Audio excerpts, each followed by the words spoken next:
बिस्मिल्लाहिर्रहमानिर्रहीम। Lecture number 13, Monday सितंबर 1। सबसे पहले तो हम थोड़ा सा रिकैप के हवाले से बात करते हैं। निगाह जहरा ने जो भी सवाल पूछा बिल्कुल सही पूछा, बिल्कुल सही उसने पॉइंट्स रेस किए हैं। और निम्रा की प्रेजेंटेशन के अंदर बहरहाल कुछ वीकनेसेस थी। निम्रा ने आके कॉन्फिडेंस से बात की, लेकिन एक बॉडी लैंग्वेज में कोई इशू नजर आ रहा था क्या? लाइबा क्या गई लाइबा? जी हाथ उनका पीछे था, शायद वो छुरी लेकर बैठी हुई थी। जो करीब आए, दो सवाल पूछे ऐसे, तो मुमकिन है ये उनका प्लान हो। तो एक तो ये चीज देखो। दूसरी एक मिस्टेक ये थी कि जैसे निगाह जहरा ने सवाल पूछा, एक टिप बता रहा हूँ कि जब भी कोई बच्चा आपसे सवाल पूछे, बच्चे भले क्लास में 10 बच्चे हो या आपके 70-80 स्टूडेंट हो, आप सवाल रिपीट करो। सवाल रिपीट करने का क्या फायदा हुआ? सब तक आवाज पहुंच गई, नंबर 1। नंबर 2, ये बात क्लियर हो गई कि सवाल आपको समझ में आया भी या नहीं आया। देखो मैं आपको एग्जांपल देता हूँ। ये जो यूएस वगैरह के इलेक्शन के डिबेट्स होते हैं ना, उनको जरूर देखा करो, बहुत कुछ सीखने को मिलता है। तो 2016 के इलेक्शन में जब डोनाल्ड ट्रंप जीता था, तो मैंने उस वक्त वाला डिबेट भी देखा था कि डिबेट में बात हो रही थी। तो उनके जो कैंपेन के ऑर्गेनाइजर्स थे, उनका आपस में डिबेट हुआ था। तो उसके अंदर मुझे याद है कि डोनाल्ड ट्रंप की जो कैंपेन ऑर्गेनाइजर थी ना, उससे कोई सवाल पूछा तो पहले सवाल रिपीट करती थी, क्या मैं आपका सवाल रिपीट करके क्या मैं आपका सवाल सही समझी हूँ? जब वहां से रिस्पॉन्स हाँ जी आप बिल्कुल सही समझी, फिर वो जवाब देना शुरू करते थे। अब यहाँ पे क्या होता है कि निम्रा जो थी वो सवाल को समझे बगैर ही खट से आगे जवाब देना शुरू कर देते। टीचर्स के अंदर बाज दफा एक लैक ऑफ कॉन्फिडेंस होता है। वो ये समझते हैं कि यार अगर हमने खट से जवाब नहीं दिया ना तो बच्चा हमें बेवकूफ समझेगा। ऐसा नहीं है। जिसने आपको बेवकूफ समझना है वो आपको बेवकूफ समझेगा। आप कुछ भी कर लें, आप जितनी डिग्रियों का अंबार लगा लें, लेकिन आप अपनी क्लास को सही से लेकर चलें। तो सबसे पहले तो आपने सवाल को दोहराया ताकि सब तक आवाज पहुंच गई, और ये बात वाजे हो गई कि सवाल की आवाज आपको सवाल समझ में आया या नहीं आया। थोड़ा सा आपको टाइम भी मिल जाता है सोचने का। जैसे बाज लोग हम आई मीन और इस तरह से करके टाइम ले रहे होते हैं ना, कुछ जुमला बीच में बोल के आप ये कर सकते हैं। दूसरी बात, जब जवाब है, सवाल तो निगाह जहरा का है, लेकिन क्लास तो पूरी है। अब वो जवाब दे रहे थे, बस निगाह जहरा को देख रही है। क्या पूरी क्लास उससे क्या हुआ? डिसंगेज हो गई। और नतीजा क्या निकला कि आखिर में क्लास मुड़ मुड़ के मुझे देख रही है। तो ये मिस्टेक्स थी, ये नहीं करनी चाहिए थी। अब यहाँ पे बेटा आपका नाम क्या है? हलीमा सादे के पीछे जोर से बोले। मुबारक हो, मुबारक हो। आ ही गई, आ ही गई। बहुत मुबारक हो, तशरीफ रखिए। और अब दूसरी जो बात है, कल किसी बच्चे का मेल आई मेरे पास कि सर आप मुझे पहले से बता दें, मैंने रिकैप देना तो मैं तैयारी कर लूँ। देखो हमारा रिकैप देने का एक मकसद तो आपको थोड़ा बहुत ट्रेन करना, दूसरा मकसद ये भी है कि यार आप लोग लेक्चर जाके देख कर आओ। मैं कुछ दिनों पहले मेरी लैब में एक बच्ची आके बठारे मार मार के रो रही थी, बड़ी जोर जोर से उनके आंसू बह रहे थे। निगाह जहरा वहां मौजूद थी, आप चाहे तो उनसे पूछ लें कि मैंने उनको फेल कर दिया। मुझे कोई शर्मिंदगी नहीं है, मुझे कोई अफसोस नहीं है, और मैंने उनके साथ इंतहाई सख्ती से पेश आया। इसकी वजह क्या है? इसकी वजह यह है कि यार मैंने पूरी मेहनत की है। मैं ब्रेक के अंदर भी वही लैब में बैठा हुआ था, बच्चों को गाइड कर रहा होता था। पूरी क्लास के बच्चों के नाम मुझे याद थे, खुद उनकी क्लास पहले उसने कहा था कि सर को सबके नाम याद होते, सबकी परफॉर्मेंस याद होती है। बार बार पॉइंट आउट करते रहा, तुम्हारी ये मिस्टेक है, तुम्हारी वो मिस्टेक है। आज वो बच्ची नहीं आई है, मैंने उनको नोट किया नहीं किया, उनको फॉर्म में अटेंडेंस को पॉइंट आउट किया नहीं किया, तहरीम को मैंने पॉइंट आउट किया नहीं किया। अब होता है क्या, हमारे यहाँ की कौम जो इतनी जिद्दी और इतनी ढीठ बन चुकी है कि वो क्या करती है कि वो समझती है कि बस सर ऐसी बातें करे, देखा जाएगा। और जब फेल होते हैं, कुछ मसला होता है, तो फिर बाद में रोते हुए आते हैं। अब रिकैप का एक मकसद ये भी है कि भाई तुम रोजाना का पढ़ते रहो, ताकि बाद में तुम आगे मुझे ना सुनाओ भाई मैं तो अपने तौर पर सारा काम कर रहा हूँ। कितने टीचर्स हैं यहाँ पे जो अपने लेक्चर अपलोड कर रहे हैं? बहुत सारे टीचर तो आपको रिकॉर्ड करने से भी मना करते हैं कि नहीं रिकॉर्ड नहीं करना। अब आपको सब पूरे अपनी तरफ से मैं पूरे एफर्ट दे रहा हूँ, तो यार आपका भी काम है। तो रिकैप से जरिए से क्या होगा कि आपको पता नहीं कल किसकी बारी आ जाए, और मार्क्स आपको नजर आएंगे। आप आखिर में देखिएगा जो लोग थ्रू आउट फर्स्ट आ रहे हैं उनके मार्क्स भी अच्छे आएंगे, और जिनके कहीं पे भी कोई गड़बड़ है ना, उनको यकीनन उसकी कीमत अदा करनी पड़ेगी। मैं ये नहीं देखूंगा कि कराची यूनिवर्सिटी वाले हमारे बच्चों के मार्क्स कम देते हैं तो मैं यहाँ पे रहम खाऊं। ये तरीकाकार गलत है। हम रहम नहीं खाते बच्चों पे, हम बच्चों को बिगाड़ रहे होते हैं। इसी तरीके से हमारे बहुत सारे हमारे ऐसे स्टूडेंट्स होते हैं जिनका मैट्रिक भी क्लियर नहीं होना चाहिए, लेकिन वो बीएड में पहुंचे हुए, क्योंकि किसी ने उनको वहां पे रहम खा के, तर्स खा के उनको पास कर दिया होता है। तो रिकैप का एक मकसद ये कि भाई हर बच्चा घर जाके लेक्चर तैयार करे, उसको देख कर आए। मुश्किल से 15-20 मिनट की एक्टिविटी है। यूट्यूब के अंदर ऑप्शन होता है वीडियो को फास्ट फॉरवर्ड करके सुनने का, आप फास्ट करके सुनो। 2 दफा सुन लोगे, 1 दफा सुन लोगे, तुम्हें समझ में आ जाएगा, कल आकर तुम्हें रिकैप देना है। बाकी तुम्हारे अंदर कॉन्फिडेंस होना चाहिए कि यहाँ पे खड़े होकर बात करनी, क्योंकि तुमने बीएड में एडमिशन लिया है। बच्चे के अंदर वक्त के साथ साथ इंप्रूवमेंट नजर आती है, तो मैं कभी भी किसी को पॉइंट आउट नहीं करता, शीजा आगे आके बैठो, किसी को मैं ये नहीं कहता कि तुम्हारे अंदर मतलब इंप्रूवमेंट, किसी से मेरी दुश्मनी नहीं है, जब इंप्रूवमेंट नजर आती है तो मैं उस बच्चे को इंकरेज और अप्रिशिएट करता हूँ।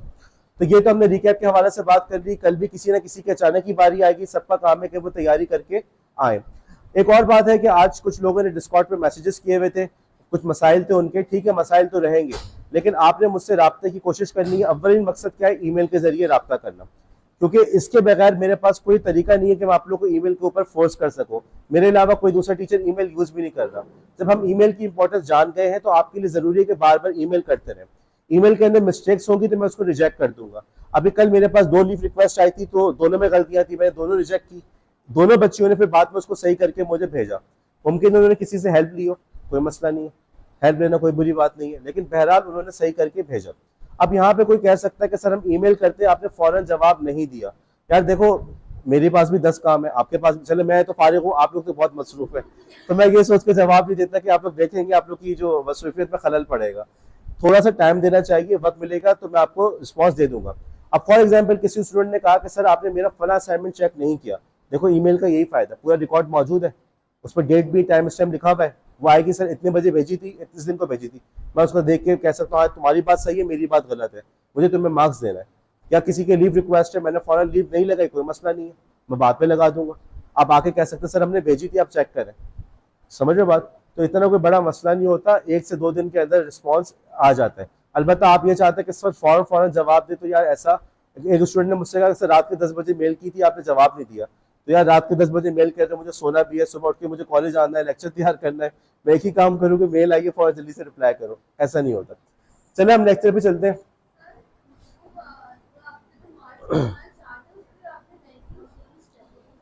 रैंकिंग वाला सवाल है ना, वो पहले जिन 2 बच्चों ने सवाल पूछा, एक हलीमा है और दूसरी कौन है, हिना। हिना नहीं आई है, तो दोनों जो है ना ये पहले ईमेल करें, फिर मैं जवाब बताता हूँ।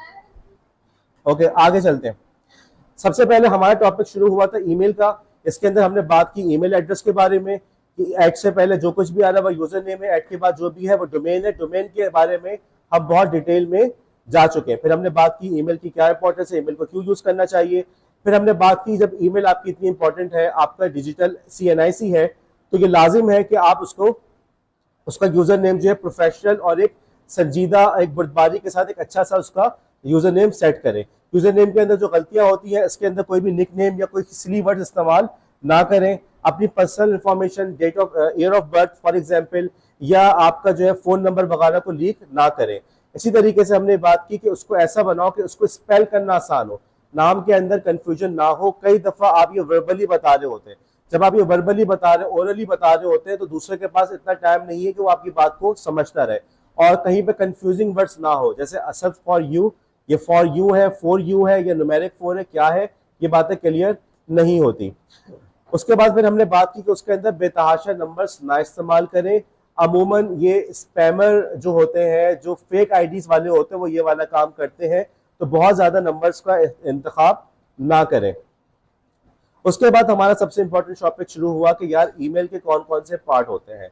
सबसे पहले पार्ट होता है टू, कि किसके लिए ईमेल भेजी जा रही है। इसके अंदर एक और चीज भी आती है CC और BCC, जिसके बारे में हम बात करेंगे। उसके बाद ये आ जाता है सब्जेक्ट कि किस बारे में है, मैसेज क्या है, फिर आखिर में सिग्नेचर।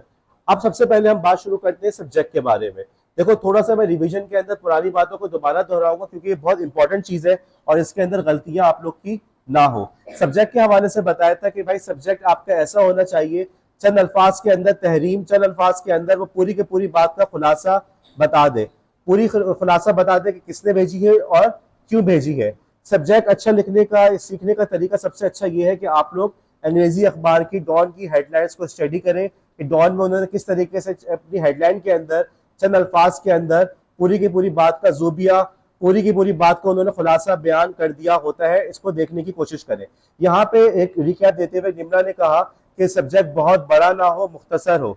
यार मुख्तसर का मतलब मुख्तसर हो लेकिन जामे हो, ठीक है, कॉम्प्रिहेंसिव हो। ये भी ना हो कि आप उसके अंदर जो है पूरी की पूरी कहानी लिख दे, जैसे हमने देखा था कुछ लोगों ने ऐसा किया है। लेकिन इतना मुख्तसर भी ना हो कि हमें समझ ही ना आ रहा हो कि बात क्या हो रही है। अब हमने बात की कि जी सबसे पहले तो ये बात कि अगर कोई बंदा सब्जेक्ट लिख ही नहीं रहा तो ये तो उसकी इंतहाई बदतमीजी और बदतहजीबी है, ऐसी हरकत नहीं करनी, इस किस्म की ईमेल का हमने रिस्पॉन्स भी नहीं देना। उसके बाद फिर हमने कॉमन मिस्टेक देखी कि बाज लोग जो होते हैं जिनको बताया गया होता है इंग्लिश में, उर्दू की क्लास में कि सब्जेक्ट को पेपर पे ऐसे लिखो, सब्जेक्ट कोलन फिर आगे सब्जेक्ट लिखो, वो इसी स्टाइल को कॉपी करते हैं। भाई ऐसा करने की जरूरत नहीं है, क्योंकि ईमेल के अंदर सब्जेक्ट की बाकायदा फील्ड दी हुई है, तो वहां पे सब्जेक्ट कोलन लिखने की जरूरत नहीं है। आप लोग फॉर्म के ऊपर जब अपना नाम लिख रहे होते क्या नाम, तो नाम के आगे क्या लिखते हैं आप, Azmina BB for example Azmina, तो ये तो नहीं लिखते नाम तो आगे लिखा नाम फिर लिखा अजमीना, ऐसा तो नहीं करते ना, ठीक है। उसके बाद फिर हमें नजर आ रहा है कि देखिए इस सब्जेक्ट के अंदर उन्होंने किया क्या, पूरी की पूरी कहानी इस सब्जेक्ट के अंदर लिख दी, ये इनकी गलती है। यहाँ पे उनको लिखना चाहिए था लीव रिक्वेस्ट, आगे डेट डालते किस डेट के लिए चाहिए और उनका नाम क्या है, सीट नंबर क्या है, ये उनको लिखना चाहिए था। उन्होंने किया क्या, पूरी की पूरी कहानी किसमें लिख दी, सब्जेक्ट की फील्ड के अंदर। एक और आपके सामने एग्जाम्पल है, पूरी की पूरी बात जो है सब्जेक्ट की फील्ड में लिखी है, ये गलती है, इसको नहीं दोहराना चाहिए। उसके बाद हम आगे चले तो हमने बात की कि सब्जेक्ट ऐसा होना चाहिए जिसके अंदर पूरी की पूरी बात वाजे हो रही हो। For example question about assignment 1 submission, assignment 1 की सबमिशन के हवाले से मेरा सवाल है कि फॉर एग्जाम्पल कि मैंने इसके अंदर फाइल को अटैच करके भेजना है या मैंने उसके अंदर बॉडी में लिखना है, लेकिन सब्जेक्ट से समझ में आ रहा है कि यार वो पूछ किसके बारे में, असाइनमेंट 1 के बारे में, और असाइनमेंट 1 की भी सबमिशन के बारे में सवाल पूछ रहा है, वो सबमिट नहीं कर रहा, वो सवाल पूछ रहा है।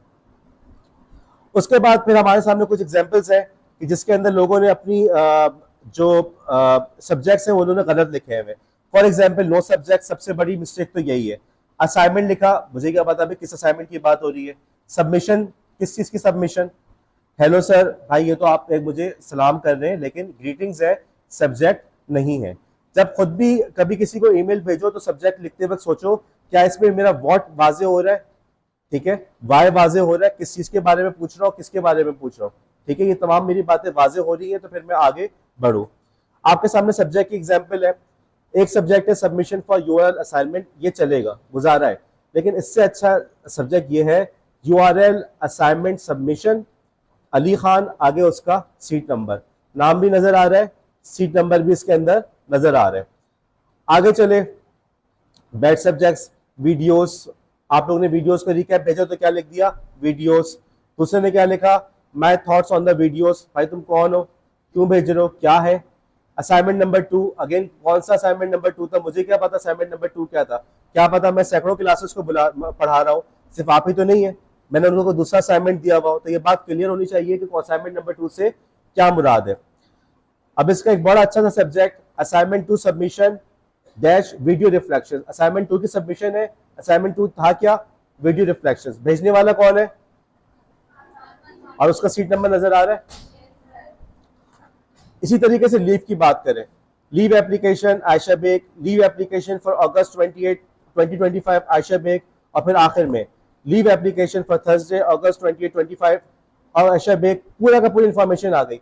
लीव एप्लीकेशन चाहिए, किस दिन के लिए चाहिए, किस तारीख के लिए चाहिए, तारीख के साथ दिन को भी मेंशन करना बेहतर होता है, दूसरे को इतना सोचना नहीं पड़ता कि भाई किस डेट की बात हो रही है, फौरन जहन में आ जाता है। आयशा बेग है और सीट नंबर, पूरा का पूरा बात इसके अंदर वाजे है। तो इस बात का आप लोगों ने ख्याल रख रहे, चूंकि आप लोग मुझसे ईमेल के जरिए रब्ता करेंगे तो आपने ईमेल्स के अंदर अपनी सब्जेक्ट्स का अच्छे होने का, सही होने का ख्याल रखना है। आगे फिर हमने बात शुरू की थी कि ईमेल बॉडी के अंदर क्या क्या हमारी मिस्टेक्स होती है। सबसे पहले आपको ये बताया कि जी सब्जेक्ट इन्होंने लिखा नहीं था, बल्कि उन्होंने किया क्या कि बॉडी के अंदर सब्जेक्ट लिखने की कोशिश की, मिस्टेक यहां पे आपको नजर आ रहा है, ठीक है, तो उनकी 2 मिस्टेक नजर आ रही है। उसके बाद जो है इन्होंने कोशिश क्या की कि उन्होंने उसी स्टाइल को फॉलो करने की कोशिश की जिस स्टाइल के अंदर ईमेल पेपर के ऊपर लिखी जाती है। तो प्रिंसिपल, अच्छा ये तो बिल्कुल ही गलत है, प्रिंसिपल तो मैं हो भी नहीं, तो ये तो गलत ही हो गया। फिर एप्लीकेशन फॉर सिक लीव, पूरी उसी चीज को कॉपी किया जो पेपर पे लिखा जाता है, ईमेल के अपने एटिकेट्स है, ईमेल के अपना तरीका है, उसी को फॉलो करना चाहिए। उसी के बाद उसके बाद इन्होंने जो क्या किया कि इन्होंने जगह छोड़ के लिखा, ईमेल के अंदर इसकी जरूरत नहीं होती, आप बिल्कुल लेफ्ट से उसको शुरू करें। उसके बाद जो अगला हमारा टॉपिक था वो था हमारा सिग्नेचर के हवाले से। आप लोग को नजर आएगा जितने भी प्रोफेशनल लोग होते हैं उन्होंने अपने बिजनेस कार्ड्स को छपाया हुआ होता है, और बिजनेस कार्ड का सबसे बड़ा फायदा क्या होता है, बहुत ज्यादा कारआमद चीज होती है, कहीं भी गए क्या ये मेरा कार्ड है, उस पर नंबर वगैरह सब डिटेल्स लिखी हुई है, तो उससे अपने पास सेव कर लेते हैं। और हम लोग क्या करते हैं जहां भी जाते हैं एक दूसरे को अपना फोन नंबर या मेरा फोन नंबर नोट कर लो, ठीक है, फोन नंबर नोट करो, नाम क्या है तुम्हारा, तुम करते क्या हो, तो पूरा किसी मैकेनिक के पास गए तो पूरा लिखे ताहिर मैकेनिक, ठीक है। अगर वो भी बंदा कार्ड पकड़ा दे कितना आसानी हो जाए, कार्ड पे तमाम डिटेल्स लिखी हुई, शॉप का नंबर सब कुछ दिया हुआ होता है, तो कार्ड का ये फायदा होता है। ईमेल के अंदर कार्ड्स के लिए क्या यूज किया जाता है, सिग्नेचर को। सिग्नेचर वो हिस्सा कहलाता है जो ईमेल के आखिर में आता है, ब्लॉक ऑफ टेक्स्ट होता है, उसके अंदर आपके कॉन्टैक्ट की इंफॉर्मेशन होती है। हर दफा जब भी आप ये ईमेल भेज रहे होंगे तो आपको बार बार अपनी की इंफॉर्मेशन को टाइप नहीं करना पड़ेगा, और इस तरह से आपकी ईमेल जो है वो प्रोफेशनल लगती है। अब इसके अंदर देखो एक आपके सामने एग्जांपल है, अगर आप लोग अपनी ईमेल सिग्नेचर बनाओगे तो उसके अंदर आपका नाम आएगा, आपका प्रोग्राम आएगा, आपका यूनिवर्सिटी की आईडी आएगी, ठीक है, यूनिवर्सिटी की सीट नंबर इसके अंदर आएगा। अब ये एग्जाम्पल है जो कि गलत है, फातिमा जमील, अब इन्होंने जो है इमोजीज वगैरह यूज किए हुए, जीसी स्टूडेंट के आगे एक्सक्लेमेशन मार्क्स डाला हुआ है, खामा में कोटेशन डाला हुआ है। भाई आपका फेसबुक पेज या इंस्टाग्राम का पेज नहीं है जहाँ पे आप अपने कोटेशन वगैरह डाल रहे हैं। उसके मुकाबले में एक दूसरी एक अच्छी सी सिग्नेचर है आपके सामने, जिसके अंदर उसने अपना पूरा B.Ed 4 year semester 2 government college of education और स्टूडेंट आईडी तमाम चीजें इसके अंदर लिखी हुई है।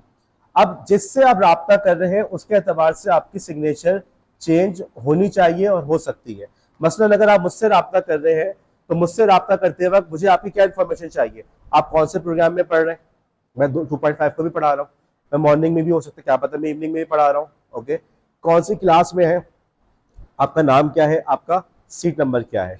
लेकिन अगर आप लेट्स से कॉलेज में कोई इवेंट ऑर्गेनाइज कर रहे हैं और आप कॉलेज के बिहाफ पे बात कर रहे हैं किसी वेंडर से, आप बात कर रहे हैं यार हमें एसएमडी लगवानी है, आप अपनी कोटेशन भेजो, या हमें आपके पास हमें एक दिन के लिए नेट चाहिए इतने बैंडविड्थ का, और आप उससे ईमेल से पूछ रहे हैं, तो वहां पे क्या आप लिखेंगे स्टूडेंट, आप वहां पे ऑर्गेनाइजर लिखेंगे, जो भी आपका है कि चीफ ऑर्गेनाइजर या ऑर्गेनाइजर, ठीक है, या head of IT organiser committee, IT committee के मैं इंचार्ज हूँ, तो आपने यहाँ पे अपना क्या लिखना है, ये वाला डेजिग्नेशन लिखना है।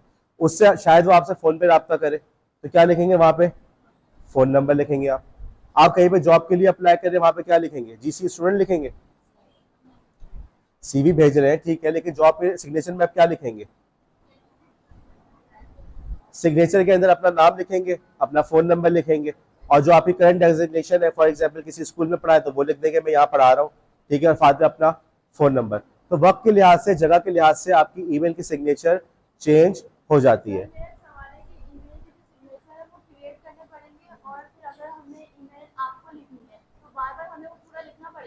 निगाह ज़हरा का बहुत अच्छा सवाल है और मैं अभी आज ही इंशाअल्लाह इस सवाल को कवर करूंगा।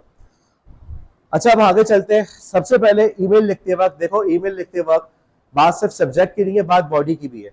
देखो एक बात को समझो, प्रोफेशनल एटिकेट्स के अंदर ये बहुत इंपॉर्टेंट चीज है कि सामने वाले का वक्त जाया ना हो। आप जो है वो सामने वाले का वक्त बोरो कर रहे हैं। हमारे यहाँ जैसे आप किसी टीचर के पास गए, आप सर हबीबुल नबी से बात करने गए और वहां पे आपने फोन निकाल के फोन पे बात करने लगे, राइट, क्या ये बदतहजीबी है या नहीं है? अगर वालिदैन के पास बैठे हो, वालिदैन बुलाए बेटा इधर आना, और आप बैठ के मोबाइल में गेम खेल रहे हो, ये बदतहजीबी है या नहीं है? और आपको नजर आता होगा शादी ब्याह में और दावतों के अंदर भी बाज बच्चे मोबाइल लेके बैठे हुए होते हैं और उनके वालिदैन उनको कुछ भी नहीं कहते, क्या बुरा लगता नहीं लगता? क्योंकि सामने वाला जो है आपको अपना वक्त दे रहा है। जैसे अगर मैं आपको पैसे दे रहा हूँ और मेरे पैसे फाड़ के फेंक दे तो कितनी बदतमीजी है और कितनी नाकदरी है। तो यही चीज वक्त के साथ है। मैं आपको अगर वक्त दे रहा हूँ तो आपका काम है कि यार आप मेरे वक्त का बेहतरीन इस्तेमाल उठाओ। अब हम लोग अमूमन करते क्या है, हम अपनी रोजमर्रा की गुफ्तगू के अंदर भी इस बात का ख्याल नहीं रखते कि सामने वाले का वक्त जाया ना कर रहे। आज मुझे मिस रबिया से एक काम था, हालांकि उन्हीं को मैंने एक बात समझानी थी, तो मैंने मिस से कहा मिस आपके पास टाइम है, मुझे 2 मिनट चाहिए। मिस ने कहा हाँ टाइम है। 2 मिनट के अंदर मैंने पूरी बात खत्म कर दी, करके दे दिया, लेकिन मैंने उनसे पहले परमिशन ली, क्या पता वो कोई दूसरा काम कर रहे हैं। तो इसी तरीके से जब हम किसी को ईमेल कर रहे हो, हमें ख्याल रखना चाहिए कि उसके अंदर एम्बिग्युइटी कम से कम हो, तमाम की तमाम बातें उसके अंदर वाजे हो, आपका सीट नंबर वाजे हो, अगर आप लीव रिक्वेस्ट कर रहे हैं तो किस डेट के लिए कर रहे हैं, क्यों कर रहे हैं, उसको बाद में आपसे सवाल ना पूछना पड़े कि भाई किस लिए भेजा है और क्यों भेजा है। इसी तरीके से उसको पढ़ने के अंदर प्रॉब्लम ना हो। अगर आप लोग किसी को अपनी एप्लीकेशन भेजते हैं और आपका जो पेपर है वो साइड से फटा हुआ है, जो होता है ना, व्यू कॉपी से फाड़ दिया आपने, तो अच्छा लगता है? टीचर समझाते भी होंगे, सिखाया भी होगा, बेटा सही से तमीज से उसको फाड़ो, उसके बाद बिल्कुल क्लीन कट के साथ आप देकर आओ। अब बेटा एप्लीकेशन देने का तरीका क्या है, उसको एनवेलप में लिख के दो, एनवेलप में रखो, तो ये नहीं हाथ में उठा के दे रहे। असाइनमेंट करते हो क्या टीचर सिखाते हैं, बेटा हेडिंग सही डालो, कलर पेन यूज करो, हैंड राइटिंग साफ हो, सामने वाले को नजर आए। तो यही चीजें ईमेल के अंदर भी होती है। ईमेल को आपने फॉर्मेट ऐसे करना है कि उसके अंदर बात बिल्कुल वाजे और क्लियर हो। अब यहाँ पे हम कुछ गलतियों की बात करते हैं। इससे पहले मैं एक बात करूं कि आप में से बहुत सारे लोगों ने चैट जीपीटी इस्तेमाल की है, एआई की मदद से जो असाइनमेंट दिया था उसको सॉल्व किया है। जितना आप लोग एआई यूज करते हैं उससे कई गुना ज्यादा मैं यूज कर रहा हूँ, और मैं आपको मना नहीं करूंगा। लेकिन मैं ये भी बता दूं कि जिस बेढंगे तरीके से आप लोग एआई यूज कर रहे हैं ना, आप लोग दिमाग खराब है आप लोग का, लिटरली। इस तरीके से नहीं काम करते। मैं एआई यूज कर रहा हूँ, आप लोग को अंदाजा नहीं मैं कितना ज्यादा यूज कर रहा हूँ। पेड वर्जन यूज कर रहा हूँ, मैं कितनी एआई यूज कर रहा हूँ। आप लोग सिर्फ चैट जीपीटी यूज कर रहे हो, मैं इस वक्त 3 एआई यूज कर रहा हूँ, और सारी की सारी पेड है। काम करने का बेटा तरीका होता है, सलीका होता है, उसको भी सीखो। ये कहते हैं ना कि वो आंख बंद करके अगर इस तरीके से करोगे, या एक अनपढ़ आदमी अगर जीन्स की पैंट पहन के अगर सूट पहन के घूमता रहे, 3 पीस सूट, तो उससे पढ़ा लिखा नहीं बन जाता। चैट जीपीटी से असाइनमेंट सॉल्व करने से आप लोग समझदार नहीं बन रहे, थोड़ा सा उसको भी सीखने की जरूरत है कैसे करना है। अलबत्ता मैं इस पर सख्ती नहीं करूंगा, इसलिए नहीं करूंगा कि मुझे अपना कोर्स भी कंप्लीट करवाना है। काश के एआई हमारे कोर्स में शामिल हो जाए। आप लोग कोऑपरेट करेंगे तो हम कोशिश करेंगे वर्कशॉप ऑर्गेनाइज करें, उसके अंदर हम आपको सही से बताएं भाई कैसे करना है, क्या करना है, आप लोग मिस्टेक क्या कर रहे हो। लेकिन एक बात मुझे बताओ, आप लोग के घर में कोई मेहमान आते हैं, यहाँ पे आगे अल्लाह वाला दिखा, अल्लाह वाली बिरयानी, ठीक है, बहुत जोर से यस सर आ रहा है। अच्छा मैंने नहीं देखा, तुम लोग मुझे दिखाना। आप लोग वहां से बिरयानी मंगवाए, ठीक है, मेहमान के सामने रख दे, ओके, और थैली भी वही है, डिब्बा भी वही है, डिब्बा खोल के प्लास्टिक का डिब्बा रख रहे उनके सामने। मेहमान पूछे ये बिरयानी किसकी है, और आपकी अम्मी बोले मेरी बेटी ने बनाई है। बताइए सही है गलत है? और मेहमान का दिमाग घूमेगा नहीं घूमेगा? यार थैली भी रखा हुआ है, शॉपर भी रखा हुआ है, और आप जो है साथ ही साथ जो है उसके अंदर डिब्बे से निकाल के सामने रख रहे हैं। एक तो वैसे भी तो कितनी गलत हरकत है। आप लोगों ने चैट जीपीटी को किस तरीके से इस्तेमाल किया है कि उसमें जो लिखा हुआ आता है ना, do you want me to do you want me to go into detail for example लिखा हुआ आता है, वो भी कॉपी करके दिया हुआ है, वो भी कॉपी करके दिया हुआ है। और फॉर्मेटिंग भी बिल्कुल चैट जीपीटी की इस्तेमाल की हुई। मैंने बात लोगों से पूछा कि आपने इसमें डैश क्यों लगाया हुआ है, एस्टेरिक क्यों लगाया हुआ है। कोई भी नॉर्मल आदमी कभी भी टैप करते हुए एस्टेरिक नहीं लगाएगा, एस्टेरिक लिखते हुए अलग से दबाना पड़ता है, ठीक है, अलग से जो है डैश लगाना पड़ता है। और वो बच्चे ने क्या, तो जाहिर सी बात है उसने कहाँ से कॉपी किया है, ठीक है। तो ये वही वाले बच्चे हैं जो जिनके घरों में ऐसा होता है कि अल्लाह वाले की बिरयानी ला के रख के कहते हैं कि बेटी ने बनाई है, और फिर कहते हैं पता नहीं रिश्ता क्यों नहीं हो रहा।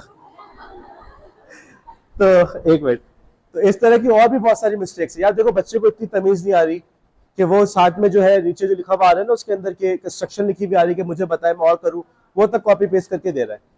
तो यार आइंदा अगर मुझे कोई ऐसा मैसेज आया जिसके अंदर क्लियरली इसने एआई यूज की, मैंने उसको रिजेक्ट करना है, चाहे वो असाइनमेंट हो कुछ भी हो। अब आप भले ये कहें कि सर उसने भी की थी, हाँ उसने भी की थी, उसको छोड़ो मैं भी कर रहा हूँ भाई, लेकिन मैं तमीज से कर रहा हूँ।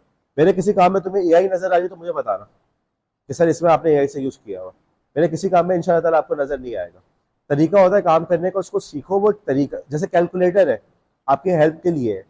देखिए लोग गाड़ियां खरीद लेते हैं लेकिन तमीज नहीं होती, रोड का सेंस नहीं होता, बेढंगे तरीके से चलाते हैं। हर कोई जो पैदल चलने वाला होता है वो भी गालियां दे रहा होता है, जो गाड़ी दूसरे होते हैं वो भी कहते हैं उसको तमीज नहीं है, ठीक है, लगता है नई नई गाड़ी खरीदी है, लगता है बिल्कुल ही बस कुछ ज्यादा ही जो है चिचोरापन दिखा रहा है। तो यही वाली चीज होती है कि भाई आपने जो होता है ये टूल्स है इसको इस्तेमाल करना सीखो सलीके से, तमीज से।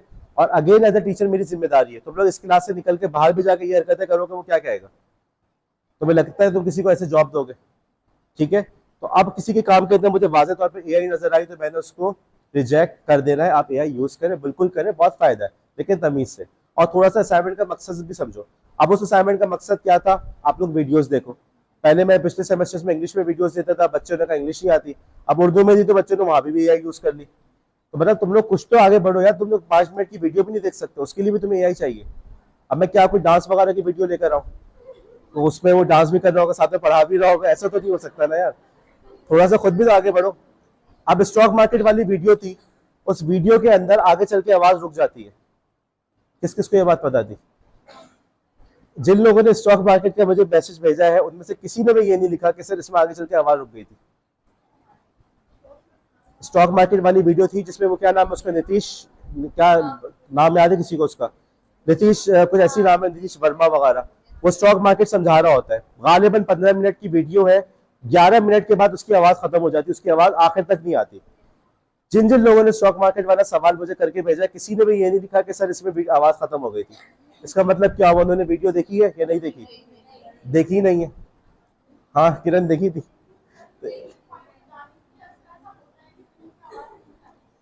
तो लिखना चाहिए था, बहरहाल आपको लिखना चाहिए था। और मैंने तो आप लोग को ये भी कहा था कि उर्दू में लिख लो। बहरहाल आप लोग को इसका ख्याल रखना चाहिए। अब जो आने वाले दिन है, आने वाले असाइनमेंट्स है, उसके अंदर इस किस्म की रिलैक्सेशन नहीं होगी।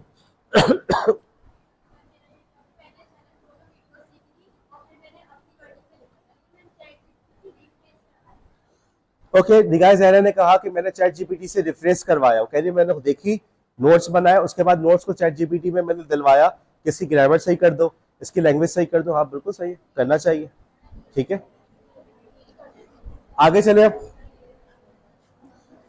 अच्छा, अब ईमेल की कुछ और मिस्टेक्स। सबसे पहले एक मिस्टेक लोगों ने क्या की, एक बच्चे ने मुझे ईमेल दो हिस्सों में भेजी। पहले मुझे पार्ट 1, उसमें एक वीडियो के बारे में, फिर दूसरी ईमेल भेजी पार्ट 2, दूसरी के बारे में। अब मुझे ये बताओ कि यार मेरा वक्त जाया हुआ नहीं हुआ कि मैं पार्ट 1 पार्ट 2 ढूंढता रहूं। तुम्हारे पास तो अपॉर्चुनिटी है, दोनों पार्ट्स को करके भेज देते, एक साथ एक ईमेल में करते। तो किसी को भी ईमेल कर रहे हो तो पार्ट 1 पार्ट 2 वाली कहानियां मत करो, आराम से टाइम लो, पूरे का पूरा रख के सही से एक साथ भेजो। या आपको ऑफिस में भी ऐसे लोग हरकतें करते हुए नजर आते हैं कि ऐसे ही लोग ग्रेजुएट हो जाते हैं, जॉब नहीं मिल जाती है, यही हरकतें करते हैं। वो पहली वाली ईमेल थी ना, उसमें ये फाइल लगाना भूल गया था, ये दूसरी ईमेल है। फिर बाद में बोले यार तुमने वो फाइल नहीं भेजी थी, वो मैंने तो बाद में भेजी थी ना, दोनों के अंदर की चीजें मौजूद है। भाई एक ही दफा में ईमेल भेजो पूरी की पूरी, उसके अंदर पूरी की पूरी बात आपकी वाज़ेह तौर पे मौजूद है। क्या लिखा है इस ईमेल में, किस बारे में ईमेल है, पढ़ोगे जरा।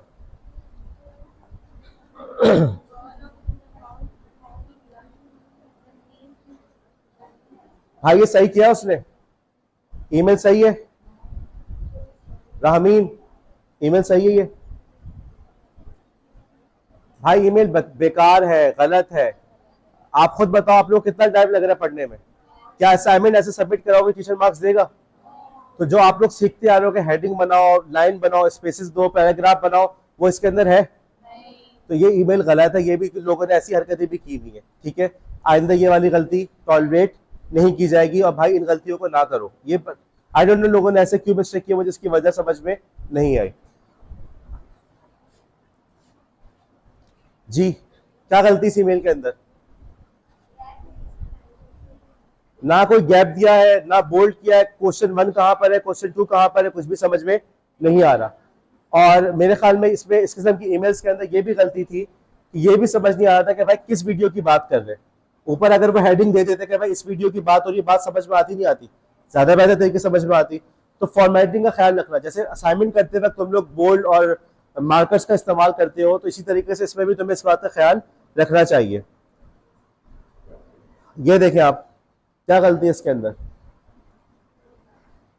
वो लिख रही है answer number 1 this video explain, मुझे क्या पता कौन सी वीडियो। ये वो चैट जीपीटी वाले बच्चे उठा के कॉपी पेस्ट कर दिया। अब वो सर को पता होगा, सर के पास ना कोई जादू है, सर को पता चल जाता है बच्चा क्या बात कर रहा है। भाई पूरी बात करो, सर के पास जादू नहीं है, सर आपसे भी ज्यादा बेवकूफ है, तभी तो यहाँ खड़े हुए। समझदार होते तो कहीं और होते। तो आप समझे कि भाई हम किसी बच्चे को समझा रहे हैं, पूरा कॉन्टेक्स्ट दे। ये वाली वीडियो, हम इस वीडियो की बात कर रहे हैं, इसके बारे में हो रहा है, इन्होंने इसके अंदर ऐसा कुछ किया है नहीं किया। तो बेटा सामने वाले का वक्त कीमती है, इस बात की बहुत अहमियत दो। हमारे माशरे के अंदर इन बातों का ख्याल नहीं रखा जाता। तुम लोग जब प्रोफेशनल लाइफ में एंटर होगे ना, तुम्हें ये बात नजर आएगी। कोई तुम्हारे साथ का बंदा होगा जो बहुत आगे चला जाएगा, और कोई ऐसा होगा जो वही रहेगा। तुम लोग आपस में मिलोगे, कई सालों बाद दोबारा मिलोगे, या गेट टुगेदर हो रही है, जीसी की बातें करोगे, किसी से पूछोगे, वो बोलेगा यार मेरे बच्चे बीमार हैं, मेरा ये मसला, मेरा वो मसला। दूसरे से पूछोगे, उसके अपने मसले। तीसरा जो होगा, लेकिन वो बड़ी सुकून से बैठी हुई होगी, और उसकी जिंदगी बड़ी सेट चल रही होगी, बच्चे भी सेट होंगे, जॉब भी सेट होगी, सेहत भी अच्छी होगी। कि यही चीजों का फर्क होता है, छोटी छोटी बातों का फर्क होता है। आज जब यहाँ पे आप इस किस्म की डंडियां मारते हैं, गलत काम करते हैं, ये आपकी पर्सनैलिटी का हिस्सा बन जाते हैं। फिर आप हर जगह यही करते हैं। फिर आप हर जगह जो होते हैं अपनी सेहत का ख्याल नहीं रखते, रातों को जागते हैं, वर्जिश नहीं करते, फॉर एग्जाम्पल अपनी हाइजीन का ख्याल नहीं रखते, आपके अंदर फिर सेहत के मसले शुरू हो जाते हैं। बच्चे पैदा होते हैं, बच्चों को भी तरबियत नहीं करते, वो भी ऐसे ही होते हैं। फिर बच्चे बीमार रहते हैं, ये मसला वो मसला, मसले खत्म ही नहीं होते। उसके मुकाबले में देखिएगा जो लोग डिसिप्लिन होते हैं, इंतहाई मुनज़्ज़म तरीके से जिंदगी गुजारते हैं, आप देखिएगा उनकी जिंदगी में आपको हमेशा तरक्की व तरक्की करते हुए नजर आती जाएगी। तो इन बातों को इतना हल्का ना लो बेटा, वक्त की अहमियत है, अपनी भी वक्त की कदर करो, सामने वाले वक्त की भी कदर करो, सामने वाले की भी वक्त की कदर करो। काम को सलीके से करना सीखोगे, ये सलीका तुम्हारे पास जिंदगी भर काम आता रहेगा। अब कुछ और गलतियां, एक की सिग्नेचर थी, उसमें क्या लिखा हुआ था, एक्स एक्स एक्स। तो मुझे क्या पता एक्स एक्स एक्स से क्या मुराद है। उससे खूबसूरत सा लग रहा होगा, उससे अपने तौर पे लाइन ड्रॉ करने की कोशिश की ना, तो अगेन गलती। एक ने अपने सिग्नेचर के नीचे लिखा हुआ था जीसी यूनिवर्सिटी। आप यार, आप लोग अपने अपने साथियों पे हंस रहे हो। तो जीसी यूनिवर्सिटी भाई नहीं है हमारा, ठीक है। एक ने सिग्नेचर के नीचे लिखा कंप्यूटर लिटरेसी कोर्स, तो इसकी जरूरत मेरे ख्याल में नहीं है। कंप्यूटर लिटरेसी, जाहिर सी बात आपने मुझे भेजा है, सब्जेक्ट से अंदाजा हो रहा है कंप्यूटर लिटरेसी का है। खैर है, कोई इतना बड़ा मसला नहीं है। अब आपकी क्लास ही के एक बच्चे ने बहुत ही अच्छी, बहुत ही खूबसूरत ईमेल भेजी है, बहुत ज़बरदस्त तरीके से भेजी है, और मैं चाहता हूँ कि आप सब उसको देखें और आप लोग देखें कि भाई ये आप ही क्लास का बच्चा है या बच्ची है। कौन हो सकता है? कौन? मैं कौन कह रहा है? कौन मैं कह रहा है? अच्छा, ये है आपकी क्लास के बच्चे उमामा। उमामा ने ईमेल भेजी। नजर आ रही है ईमेल तुम लोग को? अब नजर ही नहीं आएगी, किसी और की तारीफ होगी तो नजर ही नहीं आएगी। आ गया? जी बेटा बोले। बता रहा हूं, अगर आज टाइम मिले तो आज बताऊंगा, वरना कल। स्लाइड नजर आ रही है?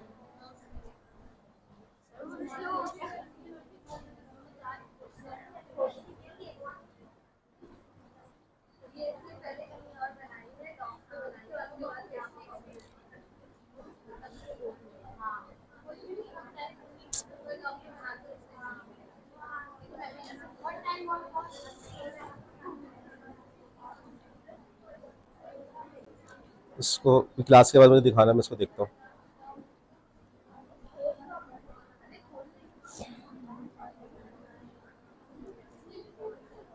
क्लास के बाद देखता हूँ उसको। लीव करके दोबारा ज्वाइन करो। आप में से बाज लोग ये शिकायत कर रहे हैं कि हम लेक्चर के दौरान अचानक ही जो है स्लाइड गायब हो जाती है। अगर ऐसा होता है आप लीव करके दोबारा ज्वाइन कर दें, लीव करके दोबारा ज्वाइन कर दें, हो जाएगा। अच्छा, अब सबसे पहले तो यहाँ पे आवाजें आ रही कि उसने कहीं पे फॉर्मेट करके लिखा है। यार ये तुम लोग भी ना, बस किसी की तारीफ बर्दाश्त नहीं होती। भाई जो भी उसने किया है बहुत अच्छा काम किया। अब सुनो पहली बात, सबसे पहले देखो उसने अपनी प्रोफाइल पिक्चर लगाई हुई है, मुझे देख के समझ में आ रहा है, ठीक है। ये काम आप लोग भी कर सकते हैं, आप लोग के पास भी परमिशन है, प्रोफाइल पिक्चर लगा दे। पिक्चर के हवाले से पहले भी बहुत सारी मिस्टेक बता चुका हूँ, ऐसी लगाना है कि मैं पहचान सकूँ, ठीक है। ये ना हो कि यहाँ पे नकाब पर है और वहाँ पे नकाब के बगैर, या यहाँ पे नकाब के बगैर है वहाँ नकाब वाली लगाई हुई है, और ना ही इतना ज्यादा डेकोरेट किया हुआ हो कि मैं पहचान ही ना सकूँ। ये दो बच्चियां ऐसी यहाँ पे क्लास की जिनके मुझे बिल्कुल भी समझ नहीं आया, नाम से पहचान लिया मैंने लेकिन तस्वीर से बिल्कुल नहीं पहचान सका था। दूसरी बात ये कि आप देखिए इसके अंदर उन्होंने पूरा सही से फॉर्मेट किया हुआ है, बोल्ड वगैरह करके सब बिल्कुल वैसे नजर आ रहा है। वीडियो नंबर 1 पहली video, science of learning, okay. नीचे वीडियो नंबर 4, वीडियो का नंबर भी दे दिया सर, पहली वाली वीडियो, चौथी वाली वीडियो। वीडियो 4 कहने के बाद उसने उसका टाइटल भी दिया है। क्या पता सर भूल गए को वीडियो नंबर 4 कौन सी थी, वीडियो 2 कौन सी थी, वीडियो 3 कौन सी थी। तो वीडियो 4 के आगे टाइटल भी दिया हुआ है, simple explanation of stock exchange. जितने भी सवालों का सवाल का जवाब दिया, सवाल को उसने बोल्ड भी करके पूरा पूरा उसने लिखा हुआ है। इसी की ईमेल का दूसरा हिस्सा, वीडियो नंबर 4 सिंपल एक्सप्लेनेशन, पूरा का पूरा इसके अंदर दिया हुआ है, ठीक है। अब देखो इसके अंदर मतलब किस तरीके से पूरी बात आपके लिए ईमेल को फॉलो करना आसान है या नहीं है। और आखिर में उनकी signature, Mohammad Umama, okay. Roll number, मेरे ख्याल में रोल नंबर की जगह सीट नंबर लिखना चाहिए था, मेरा मशवरा है। बीएड ऑनर्स 4 ईयर प्रोग्राम, बिल्कुल वाज़ेह, सेकंड सेमेस्टर। आगे लिखा है कंप्यूटर लिटरेसी कोर्स, सही है, लिख लो, कोई हर्ज नहीं है, लेकिन जरूरी भी नहीं है। लेकिन बाकी चीजें उसकी लिखना जरूरी थी, वो लिखना चाहिए था। अब हमारे पास रह गए हैं 2 मिनट, मैं बताता हूँ। अच्छा, आज मैं ये सोच कर आया था कि आज मैं क्लास के अंदर आप लोग को ईमेल बाकायदा करके दिखाऊंगा, जो है ना मोबाइल की ऐप के जरिए भी और डेस्कटॉप ऐप के जरिए से, ताकि जो सवालात थे कि फॉर्मेट बोल्ड कैसे करते हैं, लाइन कैसे ड्रॉ करते हैं, ये सब चीज़ें आपको नजर आ जाए। लेकिन अब टाइम हमारे पास सिर्फ 2 मिनट बचे, आज क्विज भी है तो मैं अभी अटेंडेंस ले रहा हूँ, और बाकी यहीं पे लेक्चर को मैं क्लोज करूँ। कोई और सवाल है किसी का? जी।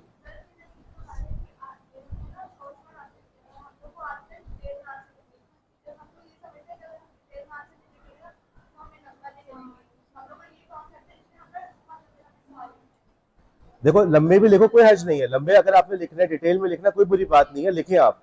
लेकिन असल में यहाँ पे जो तुबा तुबा सुहेल का जो दुआ सुहेल, दुआ या दुआ सुहेल का जो सवाल है कि हमें लंबे लंबे आंसर लिखना सिखाया जाता है। अब इसी वजह से जो आप लोग सुनते हैं ना कि वो जो मैट्रिक बोर्ड की आंसर कॉपीज या इंटर बोर्ड की आंसर कॉपी बच्चों ने गाने लिखे हुए होते हैं, वो होता यही है उन बच्चों को ये पढ़ा के सिखा के भेजा जाता है कि बेटा जाके ना आंसर कॉपी पूरी भर के आना, कुछ नहीं भी आता तो भी लिख देना। अब बच्चे के दिमाग में भरा हुआ क्या होता है, कचरा भरा हुआ होता है, कचरा लिख देता है, गाने भरे हुए होते हैं, गाना लिख देता है, ऐसी किस्म की बात है। और जहन में ये होता है कोई चेक ही नहीं करेगा, मुझे नंबर मिल जाएंगे। तो बहरहाल डिटेल में लिखना कोई बुरी बात नहीं है, डिटेल में लिखना चाहिए, अच्छी बात है, लेकिन प्रॉपर और फजूल में लंबा नहीं करो, फजूल में लंबा नहीं करो। लेकिन आपके पास जहन में बहुत सारी बातें हैं, आप बिल्कुल लिखें उस बारे में, लेकिन उसके भी फॉर्मेटिंग का तो ख्याल रखना चाहिए। इट्स नॉट अबाउट शॉर्ट कि आपने शॉर्ट लिख दिया। मैं ये नहीं कह रहा कि उमामा ने शॉर्ट लिखा, शॉर्ट की तारीफ नहीं कर रहा, फॉर्मेटिंग की तारीफ कर रहा हूँ। अगर आप डिटेल में लिखते हैं लेकिन आपकी फॉर्मेटिंग अच्छी है तो बहुत अच्छी बात है। ठीक,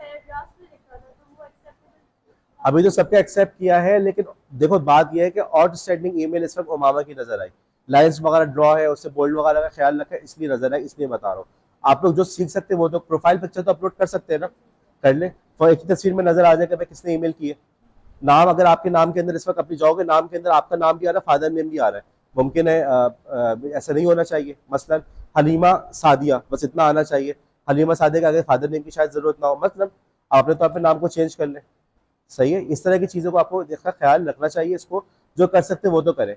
कल की क्लास के अंदर इंशाल्लाह हम लोग बात करेंगे फॉर्मेटिंग की, और उसी में फिर टाइम बचेगा तो हम टू और सीसी वगैरह के हवाले से भी कल ही हम बात करेंगे।